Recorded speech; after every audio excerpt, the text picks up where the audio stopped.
Oh, thank you again. Yeah.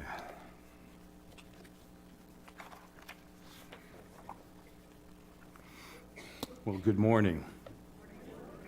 Back in 1994, a man in Japan came up with this idea, and of course, noticing snow, and of course, people look at snowflakes and that kind of stuff.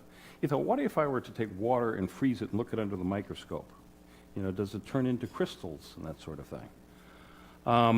What he found at first was that he had some water from out in the wilderness of Japan, and some beautiful crystals were there. But then when he took water from near the city and tap water and stuff like that, the crystals weren't there.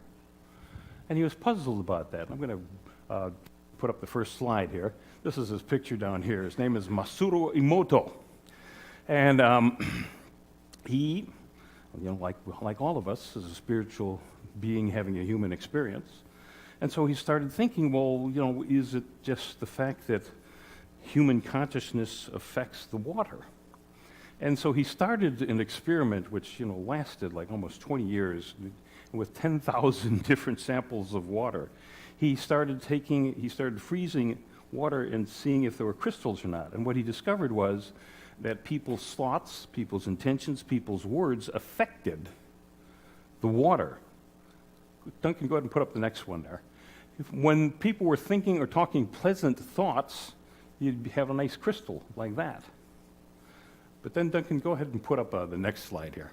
You see the difference, though. He says it was interesting. They had some water that people would speak to, others that they put photographs underneath the jar of water. Some were pleasant photographs, some were unpleasant. They'd play music, and then, of course, praying. They'd have one of the Shinto monks pray and hear the water. But then you look at "You Make Me Sick" and "Water Molecule Heal" before prayer. So what they found was, yes, your thoughts, your words, your actions, your intentions affect the water molecules, or at least what he could tell from just freezing them and coming up with these, what I was trying to say, crystals. Now think about it for a moment, though. Scientists tell us that our bodies are 60% water, and that the Earth's surface is covered 71% by water, either oceans, streams, lakes, that sort of a thing. So our bodies can be affected like this. I'm going to have Duncan put up the next slide now. As many of you know, we're walking through this book, E Squared, by Pam Grout. Pam Grout goes to the Unity Center up in Lawrence, Kansas, and she's a successful author and screenwriter, and she came up with this great idea a few years ago, and that is, how can we take this spiritual message out into a wider audience? And of course, since science, people like to have science prove things, can we use the scientific method? So what she did was she wrote this book and came up with 9 different experiments that you can do in a week's time to prove spiritual messages, spiritual principles. Now, if you've missed the other ones, hey, that's no problem. I mean, each one of these lessons stands on their own. You can always go to the website, unitytampa.org, look at the messages there at the bottom of the page if you want to see them. But the important thing is, that we're using a scientific method to prove spirituality. How many of you are reading the E Squared? Okay, wow, cool. About half of the crowd, cool. So, do you know what this is? This is the superhero stance. And I know, I saw a clip from Grey's Anatomy from a few years ago where this one surgeon, Amalia, is going into a critical surgery, and she just takes a moment, 2 minutes, to stand like this. And what are you doing? He says, well, science has discovered that when you stand like this, especially any open posture, it actually changes your biochemistry. It changes your hormones. It changes your attitude. It changes your confidence by just posing. And of course, as Superman was, started, I think it was in the 1930s, you'd always see Superman like this. And So this is, in this week's experiment, is the superhero experiment. We're going to take a look at our, yeah?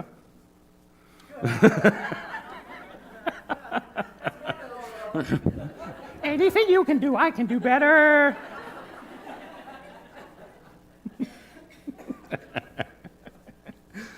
Our intentions, our spoken words actually change molecules around us. And quantum physicists tell us that everything is vibrating energy. You know, you're sitting on a pew that's vibrating energy. You know, our bodies are vibrating energy.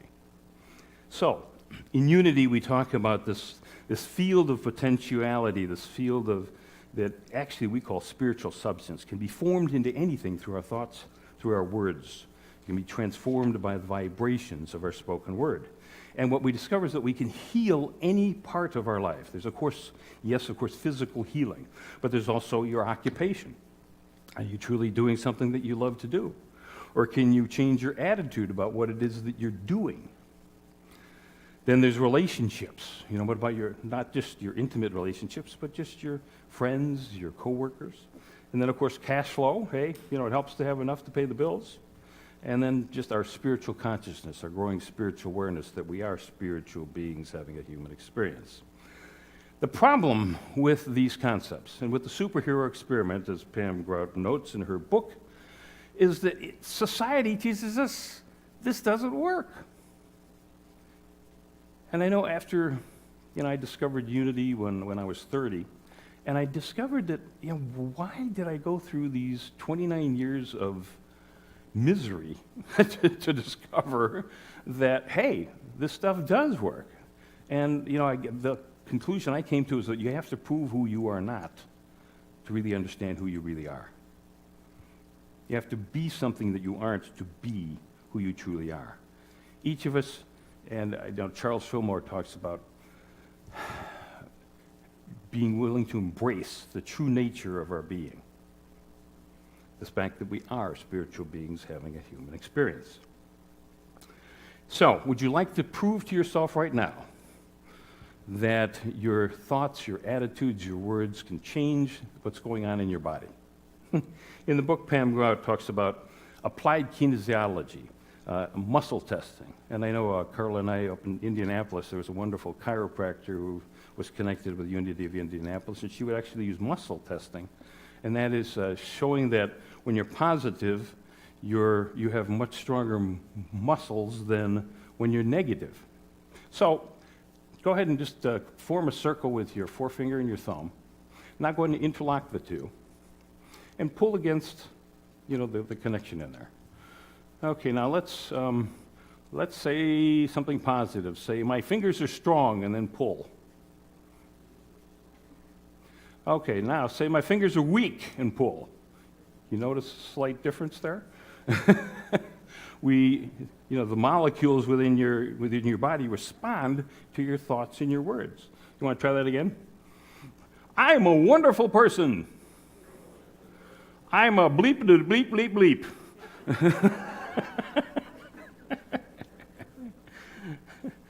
On page 105 of the book, Pam Grout talks about how on the day she was born in 1956, the obstetrician used forceps to pull her out, and with the forceps completely flattened her nose. Now, luckily, being a newborn baby, you know, their bodies are much more pliable, so she says eventually her nose popped out and it was normal, she says, but the first time her father saw her, he said, "Oh, that's an ugly baby." In fact, I think that's the ugliest baby I've ever seen in my life. And he and his wife would kind of repeat that story over the years.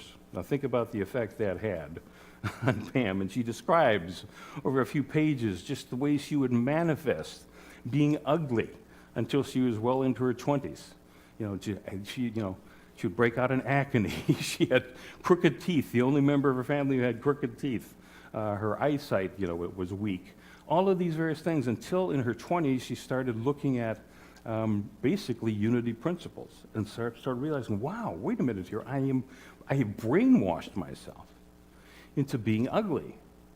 And she started to realize that she needed to kind of reprogram her intentions, reprogram her beliefs and her attitudes. And of course, we've all heard or witnessed, spiritual healing or miracles. In the Old Testament book of the prophet Joel, he says, "I will restore to you the years which the swarming locusts have eaten." The unity movement was started, by the healing of Myrtle Fillmore. In the 1880s, Myrtle was in her 40s. She came down with tuberculosis. Now, her family had always told her that tuberculosis ran in the family. And sure enough, here she had, three strapping young boys, and she came down with tuberculosis and was just miserable and cursed herself and cursed her body and cursed everything about her life. Then suddenly, in 1886, someone clued her into this speaker who was coming through Kansas City, Missouri. It was Eugene B. Weeks, and that he had studied with this metaphysician, Emma Curtis Hopkins, up in Chicago. And he was just out kind of lecturing about the principles of mind over matter. That our thoughts, our intentions can indeed create our experience. And Myrtle recalls that when she emerged from that, there was this one sentence that just jumped out at her and stuck with her. It says, "I am a child of God, therefore I do not inherit sickness." And she wrote an article for Unity magazine about just her healing experience, starting out realizing, wow, wait a minute here. I thought that I was going to get tuberculosis my whole life, and what happened? I got tuberculosis.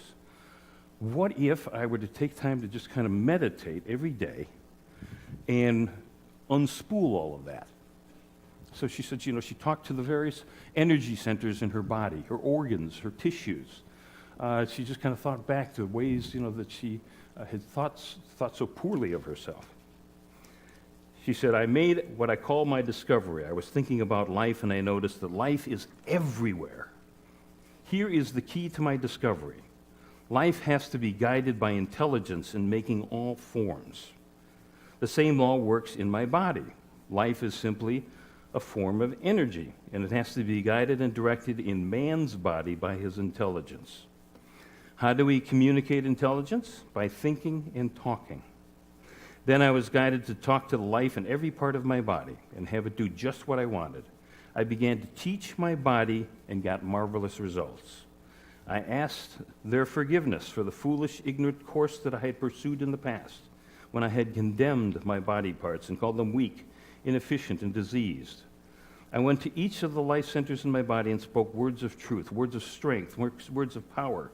I did not become discouraged at nothing happening at first. They were slow to wake up, but I kept right on with my treatments, both silently and aloud, declaring the words of truth until all of my organs responded. And neither did I forget to tell them that they were now free, unlimited spirit. I told them that they were no longer in bondage to my old beliefs. I saw that I was using the life of God in thinking thoughts and speaking words, and I became very watchful as to what I would think and what I would say. I released any worried or anxious thoughts that came to my mind, and I stopped speaking gossip, frivolous, petulant, and angry words. I want everybody to know about this beautiful true law and to use it. This is not a new discovery, but when you use it and get the fruits of its health and harmony, it'll seem new to you, and you will feel that it is also your own discovery. She started this process in 1886, and by 1888, she had healed herself of tuberculosis, back when there was no medical cure. And her friends, her neighbors were like, whoa, what's this about? And then, of course, her husband, Charles Fillmore, kind of joined her in just kind of studying the spiritual principles. Of course, both of them coming out of Myrtle talks about how she had these, evangelical parents and how she really had to get out of that worm of the dust kind of mentality, that she was taught when she was a kid.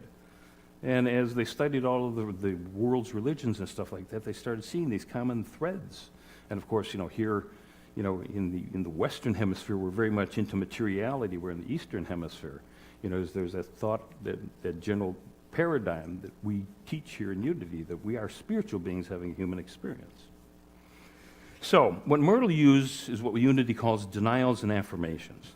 The spoken word can dissolve anything that we have created through our earlier thoughts, earlier intentions, earlier assumptions. Myrtle wrote, it's the mental process of erasing from my consciousness the false beliefs of my mind. she wrote, with denials, we're not trying to ignore that the condition is there. We simply refuse to see that condition as the eternal state of my being. So it's a temporary condition. And this, of course, aligns with Unity's teaching about forgiveness, being willing to let go of those emotional attachments we have to things. Now, affirmations, after we've kind of dissolved that energy that we had before, the affirmation is choosing what we will attract into our lives. And she wrote, an affirmation is a positive statement of truth. By the use of affirmations, we claim and accept that which is ours in spiritual truth.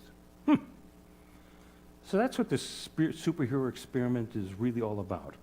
Proving that we can indeed affect the energy around us. And I know Unity for so many years has emphasized the spoken word, but in one of Charles Fillmore's later books, he described how he noticed that his silent prayers were just as effective as his spoken ones.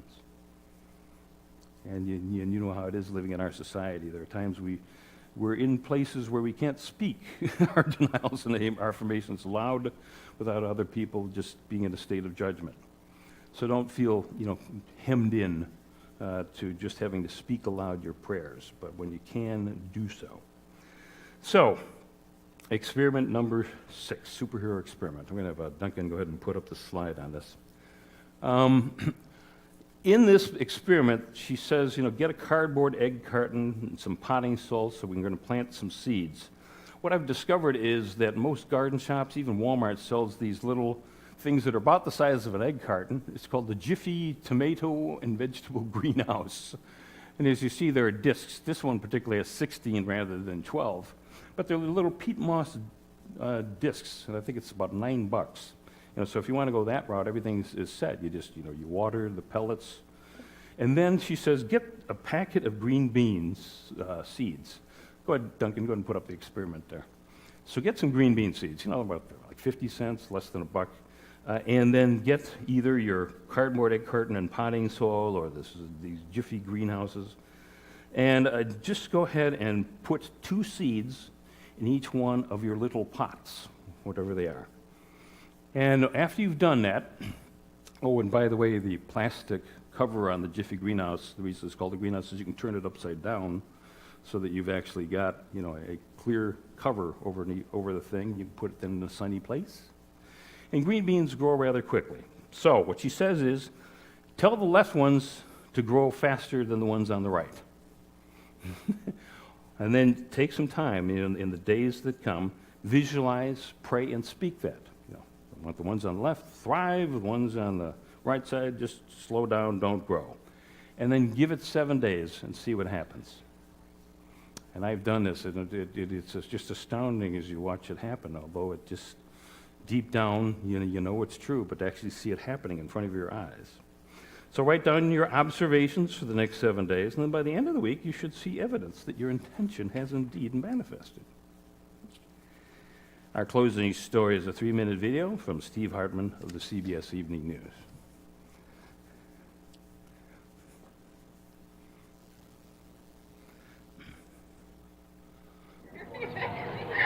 New Yorkers like to brag that they've seen it all. But in Central Park, there's one thing that still turns heads. Makes cowards stop in their tracks while the brave inch closer. What is that? His name is Henry, and he's an African tortoise. There's something very zen about him, where people just slow down and relax. He belongs to Amanda Green. Amanda's had him a couple years now, but lately she's been feeling guilty that she can't bring him to the park as often as she would like. So I wanted to hire a walker, just like a person with a dog would hire a dog walker. A tortoise walker. Mm-hmm. Yeah. She posted this ad on Craigslist. In search of a responsible animal lover, no tortoise experience necessary. The response? I have a love for animals, especially reptiles. I find anything that can't regulate its own body temperature endearing. Amanda says she was hoping maybe 2 or 3 people would apply. But instead, she got nearly 400 emails from as far away as Australia. And it's not a full-time job even. No, it's not. It's like 6 hours a week. And is that just one trip to the park and back? No, he strolls to the park in the stroller because otherwise it would take a long time. What do you mean a stroller? I have a stroller for him Okay. to get him to the park. Now that's an ugly baby. The whole thing creates such a spectacle. Amanda says often the hardest part of the job is controlling the paparazzi. But the applicants were not dissuaded. I'm currently taking care of an 11-year-old boy, so I know what it's like to try to keep track of something. I'd like to hang out with a tortoise. I want to be that man of Walk Henry. What's your favorite animal? Earlier this week, My favorite animal? Amanda narrowed it down to 4. Red pandas. Make that 3. Eventually settling on a part-time pet store worker named Amalia. She starts next week. Is it going to be hard that first time that you see him walk away ever so slowly? I'm not going to get a nanny cam, but If you do, can we do a follow-up? yes. Should be riveting. Steve Hartman on the road in New York.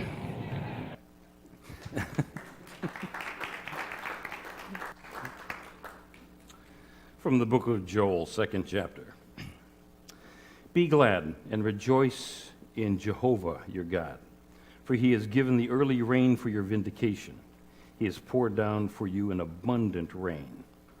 The threshing floors shall be full of grain. The vats shall overflow with wine and vegetable oil.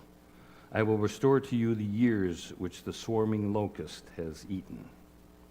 And may you always be open to God's guidance and grace. Let's prepare for meditation.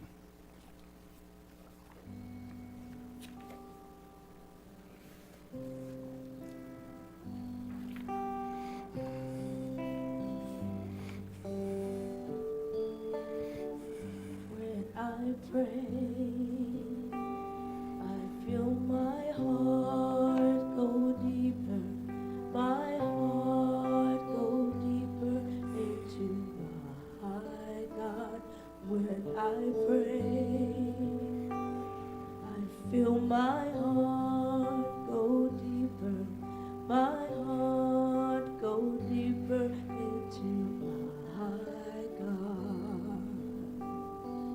Right here, right now, right where I am, I pray.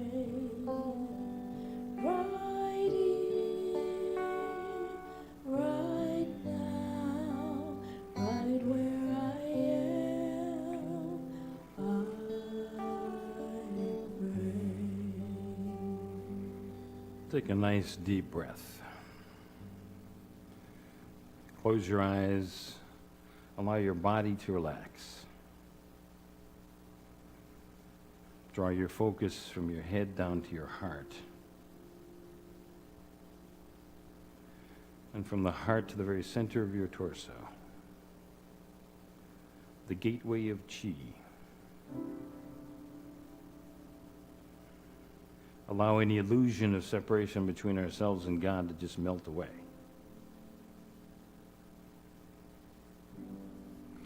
We are open and receptive to God's living spirit of truth. And in unity, whenever we take time to meditate and pray, we set aside part of that time to pray for others. So bring to mind any individuals, families, groups, organizations, or situations you'd like to pray for now. We include all of the written prayer requests in the prayer box out by the front door, and other prayer requests received at Unity of Tampa this week.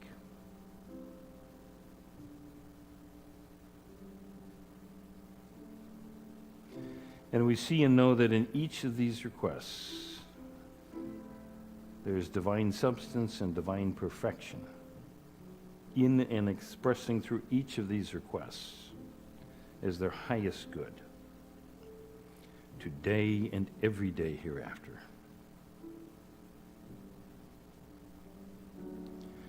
The God presence as Unity of Tampa is a divine magnet, attracting anyone who can benefit from who we are and what we are about, attracting health, prosperity, love, joy, and inner peace to Unity of Tampa and all who come here right now.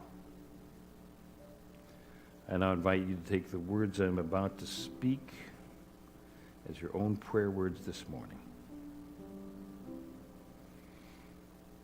I live in a field of energy, and I am energy.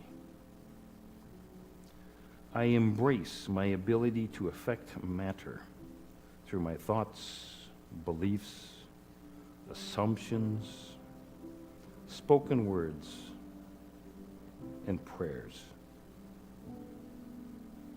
I embrace the fact that I can heal any aspect of my life. Health, occupation, relationships, cash flow, and spiritual consciousness. And as I prepare for 10 minutes of silence, I embrace and express the divine idea of spiritual power in the silence.